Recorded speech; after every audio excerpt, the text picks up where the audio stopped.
சம்மதம் சொல்லிய சந்தன மல்லியை கையோடு அள்ளட்டுமா?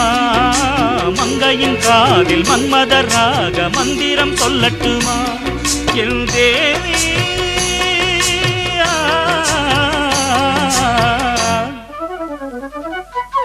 சின்ன பொண்ணுதான் வைக்கப்படுது அம்மா அம்மாடி, அது ஒன்ன நினைச்சு கண்ணா சேவக்குது சும்மா சும்மாடி. சாமத்து காத்தும் அடிச்சது சாமந்தை பூவும் வெடிச்சது, ஆனந்த வாசம் மணக்குது ஆசையில் மனசு கணக்குது. இடவட்டம் கொடிகட்டும் இது நல்ல நேரம், சின்ன பொண்ணுதான் வைக்கப்படுது அம்மா அம்மாடி, அது என்ன நினைச்சு கண்ணம் சேவக்குது சும்மா சும்மா.